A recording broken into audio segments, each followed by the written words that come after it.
Hello everyone. आज अपन ले रहे हैं 12th फिजिक्स का चैप्टर 3 जिसका नाम है विद्युत विभव। तो चैप्टर 3 लिया जा रहा है आज। विद्युत विभव स्टार्टिंग करनी है आज।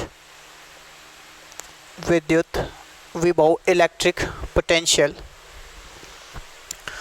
तो भाई विद्युत विभव हम पहली बार नहीं पढ़ रहे हैं। 10th क्लास में हम इसके बारे में पढ़ चुके हैं कि विभव क्या होता है। वोल्ट इसका मात्रक था, ये हमने 10th क्लास में पढ़ा था। अब देखो यहाँ अपन देख रहे हैं विभव और विभवांतर की सबसे पहले परिभाषा। तो अपन ये कहते हैं कि विद्युत क्षेत्र में, एक बार मैं डिफाइन कर देता हूँ। विद्युत क्षेत्र में किसी एक निश्चित बिंदु तक अनंत से किसी q आवेश को ले जाने में किया गया कार्य और उस आवेश q का अनुपात विद्युत विभव कहलाता है। या मैं यूँ कह सकता हूँ, विद्युत क्षेत्र में एकांक आवेश को अनंत से एक निश्चित बिंदु तक लाने में किया गया कार्य उस बिंदु पर विद्युत विभव कहलाता है। किसी विद्युत क्षेत्र में अनंत से एकांक आवेश को एक निश्चित बिंदु तक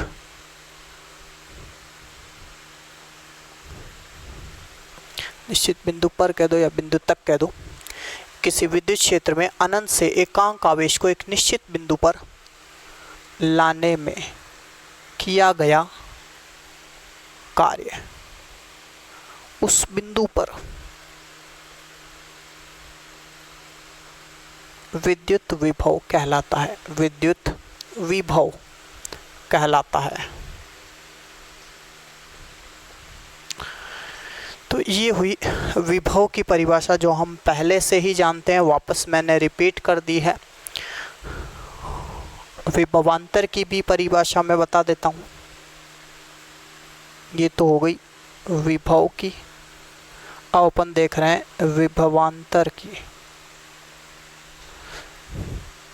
वही है, दो बिंदुओं की बात कर ली जाएगी। किसी विद्युत क्षेत्र में एकांक आवेश को एक बिंदु से दूसरे बिंदु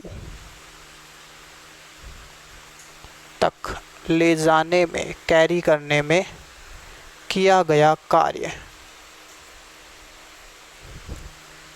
उन बिंदुओं के मध्य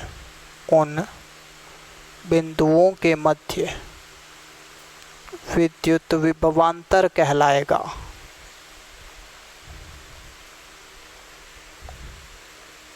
ये हो जाती है विभवांतर की परिभाषा। अच्छी तरीके से अपने ध्यान में आ जानी चाहिए।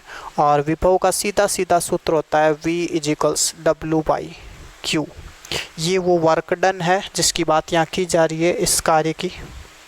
और ये Q अपन कह रहे हैं एकांक आवेश नहीं होगी। यदि आप Q आवेश लेते हो तो उसको एकांक करने के लिए उसी के परिमाण का भाग दे दिया जाएगा। तो ये हो जाता है V = W/Q करके। अब यहाँ से अपन इसकी यूनिट अगर बनाना चाहें तो कोई प्रॉब्लम नहीं, सीधा सीधा है। W के हिसाब से जूल हो जाएगा और इसके हिसाब से कूलाम हो जाएगा। तो क्या यूनिट बनी भाई? जूल/कूलॉम।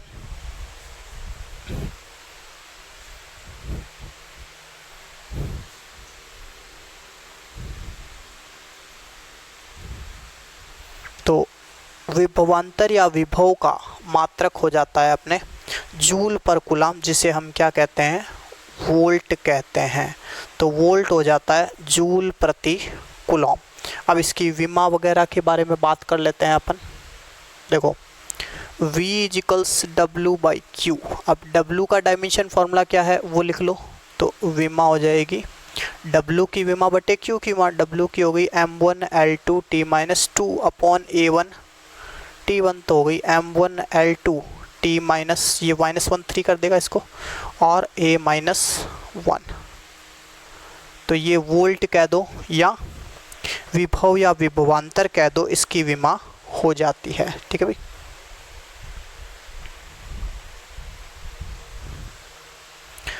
अब अपन बात करते हैं इसकी CGS यूनिट की। तो CGS यूनिट क्या होने वाला है? CGS यूनिट के लिए अपन यहाँ पे मात्रक भी कौन से काम में ले लेंगे? CGS मात्रक काम में ले लेंगे। यहाँ देखो एक थोड़ा कन्वर्टेशन में आप ध्यान रखना, थोड़ा मामला चेंज है, क्योंकि अधिकतर CGS यूनिट छोटी होती है। यहाँ पे थोड़ा आपको विपरीत देखने को मिलेगा कि 1 volt is equals 1/300 state volt. ये वैसे CGS यूनिट है इसकी, स्टेट वोल्ट। ऐसा आपको देखने को, मतलब 300 volt is equals 1 state volt. यानी यहाँ पे CGS का जो मात्रक है वो MKS से बड़ा आ रहा है। ठीक है, ये अपन कन्वर्टेशन एक बार देख लेते हैं कैसे आता है।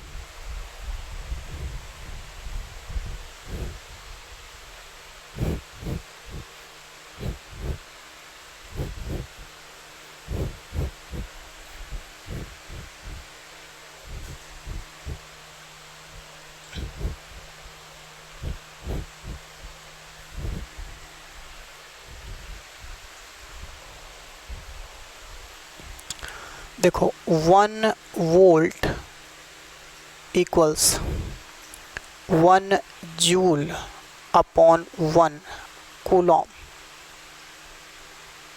ठीक है, अब CGS में मैं यदि बात करूं, CGS में तो मैं कहूँगा 1 statvolt is equal to 1 erg by 1 ESU कह दो, फ्रैंकलिन कह दो, एक ही बात है। तो अगर कन्वर्टेशन की बात करें तो यही मैं इसमें देख लेता हूँ कि 1 जूल इजिकल्स, हमने देखो 11th क्लास में पढ़ा था, न्यूटन का डाइन पढ़ा था, जूल से अर्ग हमने पढ़ा था, 10⁵ का तो कन्वर्टेशन था न्यूटन डाइन में, और 10⁷ का था जूल और अर्ग में, तो 10⁷ अर्ग हमने पढ़ा था। और फर्स्ट चैप्टर में हमने कूलाम के लिए जब CGS यूनिट की बात करी थी ESU, तो हमने कहा था 3 × 10⁹ ऑफ ESU, या फ्रैंकलिन की हमने बातें की थी। तो यहाँ से हम देखते हैं कि पावर 10⁻² रह जाती है, 2 का मतलब 100, तो कितना हो गया 1/300, तो या 1/300 अर्ग बाई ESU जो है आपका स्टेट वोल्ट। तो समझ में आ गया होगा कैसे कन्वर्टेशन हो रहा है ये।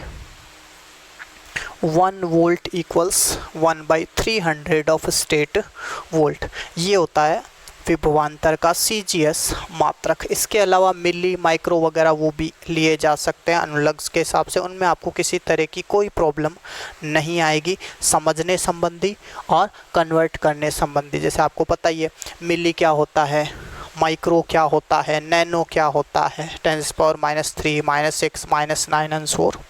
तो इनमें आपको किसी तरह की कोई दिक्कत नहीं आनी है। तो ये अपने चैप्टर का एक तरीके से स्टार्टिंग हो जाती है कि विद्युत विभव क्या है, इसका मात्रक क्या है।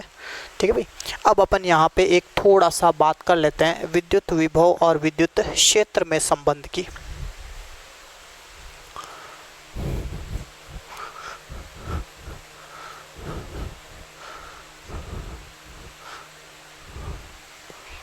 मैं यहाँ बात कर रहा हूँ विद्युत विभव और विद्युत क्षेत्र। विद्युत क्षेत्र, विद्युत विभव, इनमें क्या संबंध आता है?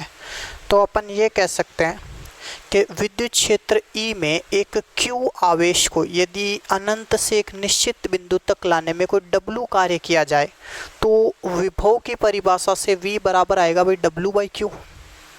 V बराबर W/Q। लेकिन अगर अपन इस W की बात करें तो W है integral of F.dr। V equals integral of F.dr upon Q। अब F के लिए अपन क्या कन्वर्टेशन ले सकते हैं? अब dr कह दो, dl कह दो, एक ही बात है, कोई दिक्कत नहीं आएगी। जैसे कई dl करते हैं, dr करते हैं, डिस्प्लेसमेंट के लिए आप यूज करोगे dl dr, नो डाउट कोई फ़र्क नहीं पड़ेगा। लेकिन हम ये जानते हैं कि विद्युत क्षेत्र जो E है और विद्युत बल F है, इनमें क्या रिलेशन होता है। तो हम ये जानते हैं देखो कि जो विद्युत बल है F और विद्युत क्षेत्र, इनमें हमने फर्स्ट चैप्टर में रिलेशन देखा था कि विद्युत बल का अनुभव जो आवेश करता है, जैसे मान लो F बल अनुभव कर रहा है Q आवेश, तो उस Q आवेश का F बल में हम भाग देके विद्युत क्षेत्र निकाल लिया करते थे। तो हम यहाँ पे कहते हैं F/Q, तो F इससे आ जाता है QE, ठीक है। और एक अपन ये कहते हैं इस F की जो डायरेक्शन है उसके अपन अगेंस्ट Q को ले जा रहे हैं, तो उसका एक नेगेटिव और यहाँ हम शामिल कर देते हैं। जैसे F बल लग रहा है और हम उस बल के विरुद्ध बाह्य बल लगा रहे हैं, ये है एक्सटीरियर फोर्स, ये हम बाह्य बल लगा रहे हैं जो किसी आवेश के कारण लगने वाले बल के विरुद्ध है, तो उस विरुद्ध के लिए हमने यहाँ पे क्या लगा दिया, नेगेटिव। इसको देखो ऐसे समझ सकते हैं, जैसे ये कोई Q चार्ज है, ठीक है, और इसको इस Q चार्ज के नज़दीक में लाने की कोशिश कर रहा हूँ, तो इनके मध्य प्रतिकर्षण बल F है, ये हो गया आपका विद्युत बल Fe, और ये F एक्सटीरियर बल इसके विरुद्ध मैं लगा रहा हूँ जो इसके विपरीत दिशा में है, ठीक है, तो ये नेगेटिव है। मतलब बाह्य बल जो है वो उस प्रतिकर्षण या आकर्षण बल के विरुद्ध, जैसे अपन कह रहे हैं विद्युत बल के विरुद्ध अपन कह रहे हैं कार्य कर रहे हैं, तो विद्युत बल के विरुद्ध Fe होगा तो प्लस होगा, बट F एक्सटीरियर की बात करेंगे तो माइनस रहेगा इसमें, ये समान परिमाण का होगा। तो इससे अपन कह सकते हैं F बराबर QE, तो V इजिकल्स अपने पास आ जाता है minus integral of QE dot dr, अच्छा वेक्टर हम लगाना भूल गए थे, और अपॉन में Q है जो इससे अपने बाहर आके कांस्टेंट वाइज कैंसिल हो जाता है, तो minus integral of E dot dr करके एक रिलेशन अपने पास आता है जो बहुत काम आना है अपने चैप्टर में, कई जगह अपन कहेंगे V इजिकल्स integral of E dot dr with negative. तो इस एक रिलेशन को आप थोड़ा ध्यान रखना, डायरेक्टली शायद एग्ज़ाम में पूछे नहीं पूछे, बट हर बार ये चीज़ क्या है काम आती है, इसलिए अपन इसको ध्यान में ला रहे हैं। तो हमें ये पता होना चाहिए कि V इजिकल्स minus integral of E dot dr। अब अगर अपन इसको एक तरीके से मैं यूँ कहूँ कि विद्युत क्षेत्र जो है उसका तो विस्थापन के सापेक्ष समाकलन विभव हो गया, लेकिन अगर विद्युत क्षेत्र की बात करूं तो विद्युत क्षेत्र अपन कहेंगे माइनस ऑफ dV/dr होगा, समझ गए होंगे। अवकलन समाकलन एक दूसरे के अगेंस्ट, विद्युत क्षेत्र का समाकलन विभव, तो विभव का अवकलन विद्युत क्षेत्र हो जाएगा, तो dV/dr इज E। ये भी ध्यान करना, आगे अपन बताएंगे इसमें ग्रेडियंट वगैरह करके अपन बताएंगे मोटा मोटी। तो ये अपना चैप्टर का इंट्रोडक्टरी पार्ट कंप्लीट होता है। इसके बाद अपन लेंगे विद्युत विभव किसी बिंदु आवेश के कारण कैसे ज्ञात किया जाता है। तो अपना चैप्टर चल रहा है विद्युत विभव, इसमें अपन अपना टॉपिक ले रहे हैं बिंदु आवेश के कारण विभव, या बिंदु आवेश के कारण, जैसे अपन कहें ड्यू टू पॉइंट चार्ज, बिंदु आवेश के कारण विभव।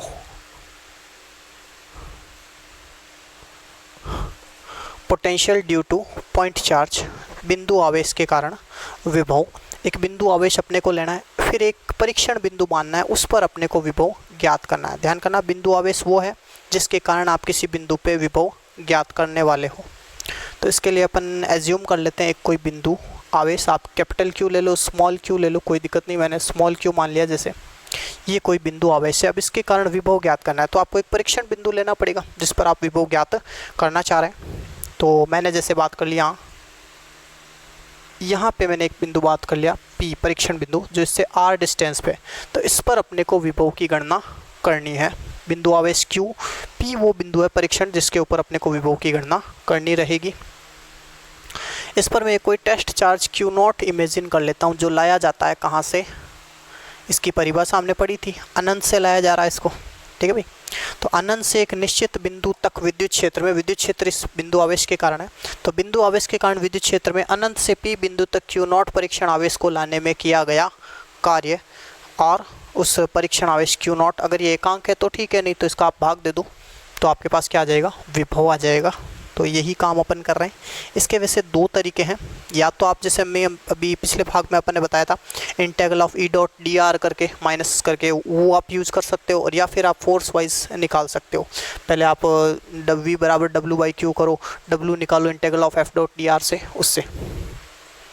तो अभी फ़िलहाल मैं ये कह रहा हूँ इसको इन्फिनिटी से कैरी किया जा रहा है, अब यहाँ पे इन्फिनिटी से कैरी किया जा रहा है तो इस पर बल क्या लग रहा है, इन्फिनिटी से जब आप इसको कैरी करोगे तो बल जो लगेगा वो है क्यू ई, विद्युत क्षेत्र ई के कारण बल है क्यू ई।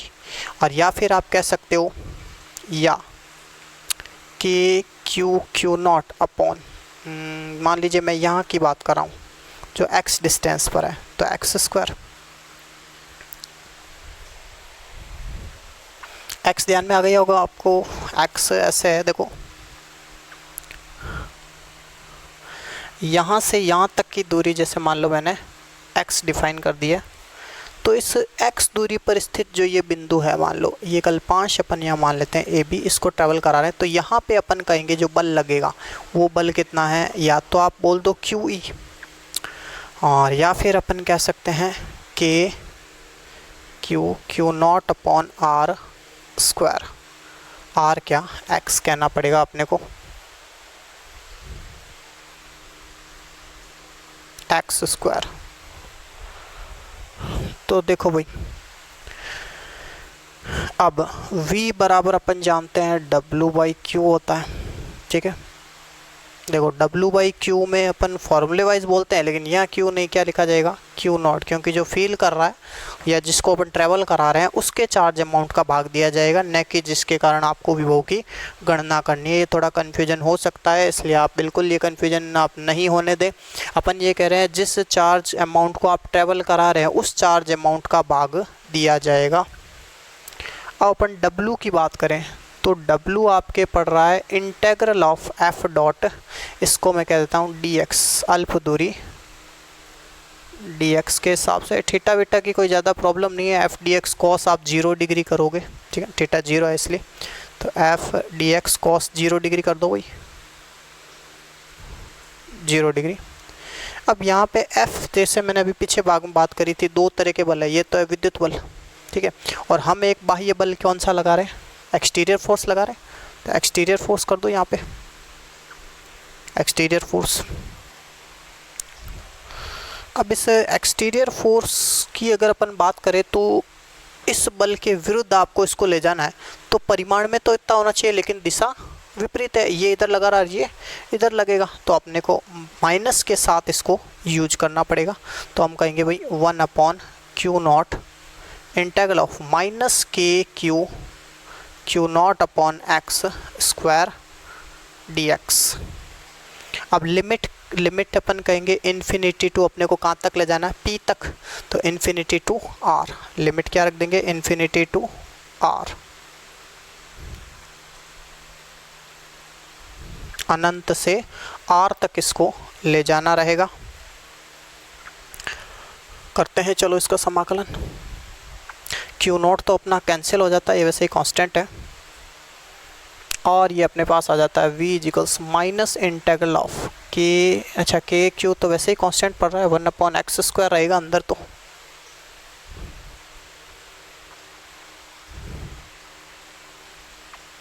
के क्यू को अपन बाहर निकाल रहे हैं, माइनस के क्यू इंटेग्रल कर रहे हैं 1/x square dx infinity to r, तो v equals minus k Q.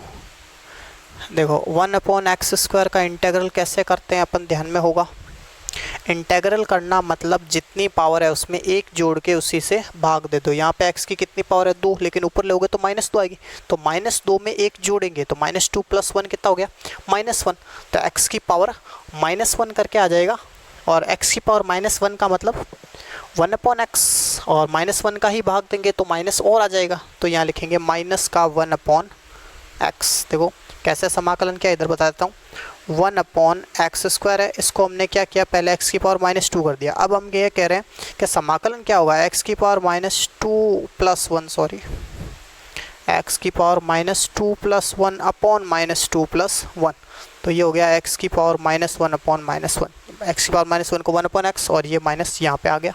तो इस तरीके से अपन यहाँ पे समाकलन कर लेते हैं। देखो समाकलन वैसे आपको आता होगा, पर हो सकता है किसी किसी को ध्यान में ना हो, तो ध्यान में आ जाएगा। अभी ये इन्फिनिटी टू r लिमिट है, ये अपने प्लस पड़ ही जाता है, तो v इक्वल्स के Q upper limit minus lower limit 1/r minus 1/ infinity, 1/∞ मतलब 0 हो गया। तो v इज इक्वल्स के क्यू अपॉन आर अपने फाइनली आंसर आ जाता है। यानी अर्थात v प्रोपोर्शनल 1/r, यानी अगर आप ग्राफ बनाते हो v और r में तो प्रोपोर्शनल इन्वर्सली प्रोपोर्शनल के हिसाब से ग्राफ बन जाता है, क्योंकि r इन्वर्स का प्रोपोर्शनल r का इन्वर्सली प्रोपोर्शनल पड़ रहा है इसलिए। तो ये अपने हो रहा है कंप्लीट बिंदु आवेश के कारण विभव। लेकिन इसकी एक अल्टरनेट मेथड और है। अल्टरनेट मेथड क्या है? अल्टरनेट मेथड बिल्कुल सीधी सादी, किसी की आवश्यकता नहीं अपने को, ये तो समझ में आ ही जाता होगा। अल्टरनेट मेथड में और बता देता हूँ।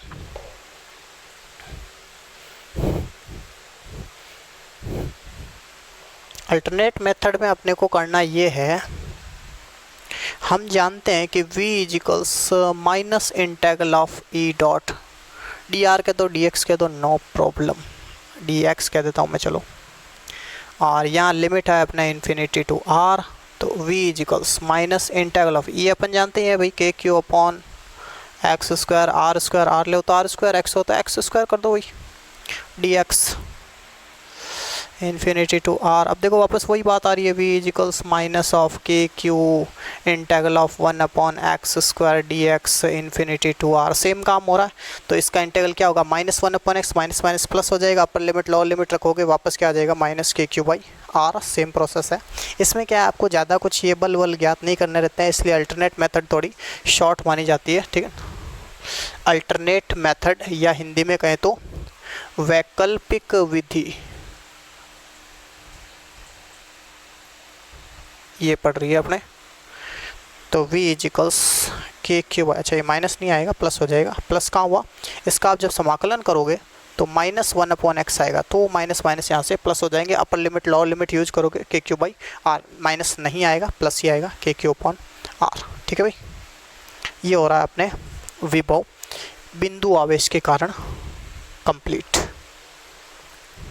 नेक्स्ट टॉपिक अपना रहेगा आवेशों के निकाय के कारण विद्युत विभव। आवेशों के निकाय के कारण विद्युत विभव।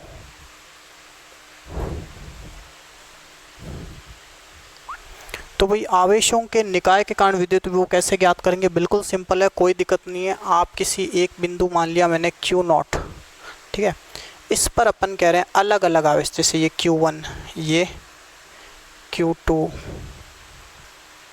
Q3 एंड Qn, जैसे मैंने बहुत सारे आवेश मान लिए और दूरियां इनकी हो गई R1, R2, R3, Rn वगैरह मान ली, और इनके कारण अपन कह रहे हैं आपको विभव ज्ञात करना है Q0 पर, Q1, Q2, Q3 dot dot dot Qn के कारण विभव। तो नेट विभव होगा इन अलग अलग आवेशों के कारण विभवों के बीजीय योग के बराबर। देखो विभव अदिश राशि है इसलिए सदिश नहीं है, तो बीजीय योग करना पड़ेगा। बाकी विद्युत क्षेत्र विद्युत बल में हमने किया था सदिश योग, क्योंकि वो सदिश राशियाँ थी। तो V1 plus V2 plus V3 plus and सोर Vn तक, देन V इज इक्वल्स, इसका फॉर्मूला हो जाएगा के Q1 बाई R1, के Q2 बाई R2 भी पिछले भाग में देखा था अपन ने, ये 5 से अपन फॉर्मूला उठा रहे हैं, के Q3 अपॉन R3 प्लस के Qn अपॉन Rn करके कॉमन ले लिया मैंने। कॉमन क्या है? के आएगा, के को 1/4 पे एप्सिलॉन नॉट लिख सकते हो या के ही रहने दो। तो Q1 upon R1 plus Q2 upon R2 plus Q3 upon R3 वगैरह, Qn अपॉन Rn। तो V is equals 1/4 pi epsilon not, और इसको मैं सिग्मा के रूप में लिखता हूँ, I बराबर 1 to n QI by RI।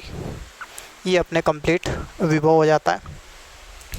तो आवेशों का निकाय है Q1, Q2, Q3 dot dot Qn तक का। उसके कारण अपन एक बिंदु पर Q0 पर, जैसे मान लीजिए, या बिंदु मान लीजिए कोई P, उस पर अपन विभव की बात कर रहे हैं, तो विभव हो जाएगा इन सभी के कारण जो आपके विभव आ रहे हैं अलग अलग, उन सभी का बीजीय योग। तो V is equals V1 plus V2 plus V3 dot dot dot Vn। हमने इसको कंप्लीट कर लिया। V का फॉर्मूला के क्यू बाई आर, Q1 है तो Q1 ले लो, R1 R2 वगैरह जो भी वैल्यूज अपने पड़ रही है वो इसमें लिखी, और के अपने कॉमन आ रहा था, कॉमन निकाल दिया, के को अपन 1/4 लिख सकते हैं या के ही लिख सकते हैं, मैंने 4 के हिसाब से लिख दिया। तो सिग्मा आई बराबर 1 to n QI by RI, ये अपने हो जाता है कंप्लीट। आवेशों के निकाय के कारण विद्युत विभव, छोटा सा टॉपिक था। नेक्स्ट टॉपिक है अपना विद्युत द्विध्रुव के कारण विद्युत विभव। अभी इससे पहले जो हमने पढ़ा था वो एक बिंदु के कारण पढ़ा था, फिर हमने एक से अधिक अनेक आवेशों के कारण बात करी थी, आवेशों का निकाय की बात करी थी, उसके कारण विद्युत विभव। अब अपन पढ़ रहे हैं विद्युत द्विध्रुव के कारण, विद्युत द्विध्रुव के कारण विभव। विद्युत द्विध्रुव के कारण किसी बिंदु पर विभव ज्ञात करना है। ये वैसे 4 नंबर में अपने पिछले ईयर ही पूछा गया है, तो अच्छे से पढ़ लेना। 4 नंबर के जो क्वेश्चन आते हैं अपने 28, 29, 30 पेपर में, उनमें से ये सवाल बन सकता है। डायग्राम प्रिपेयर कर लेते हैं पहले। ये मान लीजिए एक अपन ने डाइपोल मान लिया, थोड़ा इसको लेंथी लेते हैं, नीचे ले लेते हैं।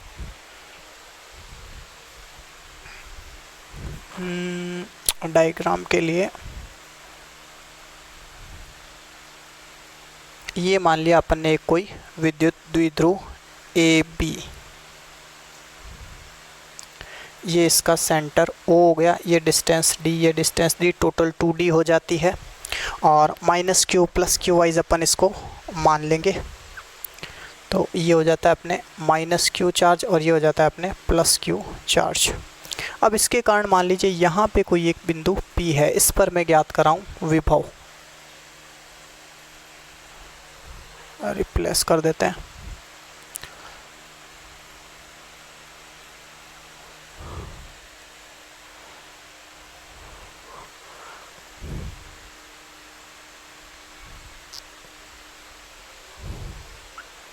ये P बिंदु है, इस पर आपको विभव की गणना करनी है। तो विभव की गणना का तरीका सीधा सीधा, आप V इस पर जो ज्ञात करोगे, इन दोनों के कारण ज्ञात करोगे।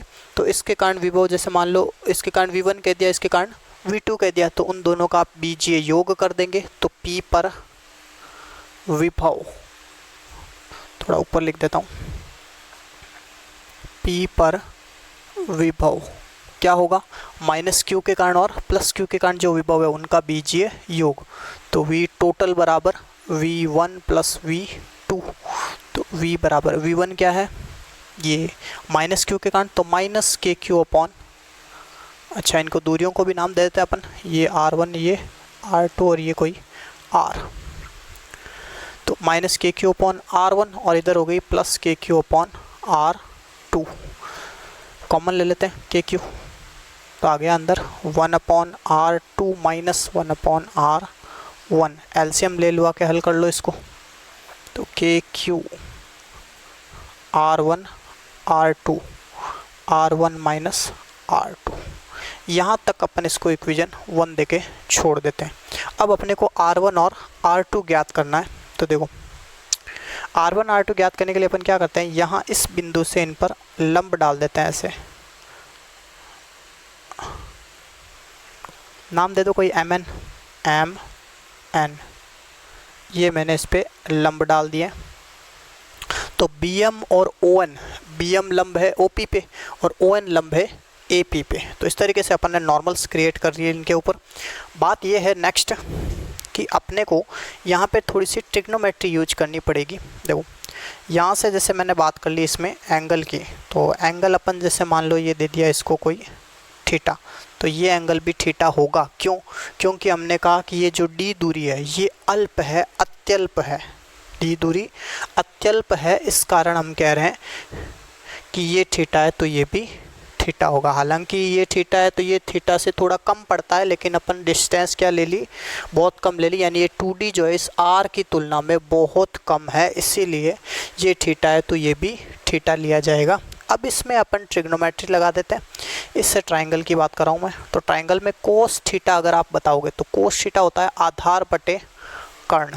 तो आधार कौन सा हो गया भाई, थीटा के सामने वाली भुजा लंब होती है, तो ये हुआ आधार। तो आधार OM बटे कर्ण, कर्ण अपना D, तो OM बराबर क्या आ जाता है, D cos थीटा आ जाता है। तो ऐसे ही बराबर इसमें भी यही सेम चलेगा, तो ए एन निकल के आ जाएगा। तो ओ एम और ओ एन अपने पास में, ओ एम और ए एन निकल के आ गए डी कॉस थीटा। तो वही ये भी डी कॉस थीटा हो गया और ये भी डी कॉस थीटा हो गया। लेकिन अब अगर अपन R1 R2 की बात करते हैं तो चित्र में या चित्र की ज्यामिति से अपन कहेंगे R1 क्या है और R2 क्या है। देखो हमने यहाँ पे एक समझ लीजिए इसको केंद्र मानकर एक ये चाप काटा है, ये ठीक है ना, चाप कह दो, लंब कह दो। अगर आप चाप मानते हो तो मैं ये कहूँगा ये R2 है तो ये भी R2 होगी। तो R2 और प्लस OM बराबर R आ रहा है, ये R2 है यहाँ तक, तो ये भी कितनी हुई R2। तो R बराबर R2 प्लस OM, या R2 बराबर कहेंगे तो क्या होगा, ये पूरी R माइनस OM, तो इसको क्या कहेंगे R2 को R माइनस, R2 बराबर R माइनस OM, और OM है अपना D कॉस थीटा। अब इधर बात करते हैं, ये किया तो ये हुआ R, तो R1 क्या होगा R, ये इतना R प्लस AN जो भी D कॉस थीटा ही है, तो ये हो जाएगा R plus D cos theta. समझ आ गया होगा। एक बार और बता देता हूँ R1 R2 कैसे ज्ञात किया हमने। यहाँ से आपने चाप खींचा तो ये R2 है तो ये भी R2 ही हुआ, तो R2 जो है वो इतना ही है, तो R माइनस OM किया तो R2 आ गया। और इसमें हमने किया ये R है तो ये भी R यहाँ तक, तो ये R प्लस AN बराबर R1 आ गया, तो इसमें प्लस आ गया और इसमें माइनस आ गया। इनको आपने इक्वेशन दे दी 2 और 3। बाकी काम बिल्कुल सिंपल, सीधी सीधी इसमें वैल्यू रख के हल कर लेना है। तो देखो कैसे करते हैं हल। वैल्यू रखनी है समीकरण 1 में 2 और 3 से, तो रखें value v is equals k Q R plus D, इसमें जोड़ना हो, चलो R plus d cos theta, minus कर दिया मैंने R माइनस, तो R माइनस माइनस हो गया plus d cos theta, upon R plus d cos theta, R minus d cos theta, R plus d cos theta and R minus d cos theta. तो ये तो a plus b a minus b वाली बात हो गई, यानी a square minus b square, then v is equals k Q. इसमें क्या सिचुएशन है भाई, सिचुएशन ये R कट जाता है, ये डबल हो जाता है, तो 2d cos theta upon R square minus d square cos square theta. अब v बराबर के, इसको q 2d साथ में लिख देता हूँ ताकि वो विद्युत द्विध्रुव आघूर्ण बन जाएगा p, and cos theta upon R square minus d square cos square theta, then v बराबर ये आ जाता है k p cos theta, where p is equals q into 2d विद्युत द्विध्रुव आघूर्ण,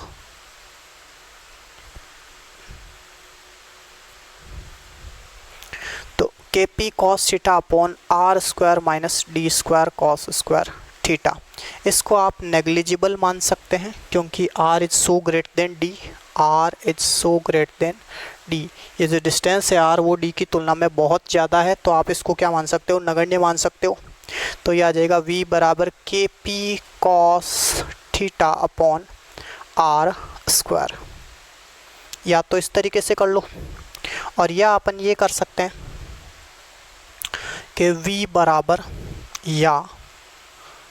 बराबर के P R cos theta by R cube, ऊपर नीचे R से मल्टीप्लाई करा दिया इंटू R बाई R, तो नीचे R क्यूब बन गया, ये बन गया के पी आर कॉस थीटा।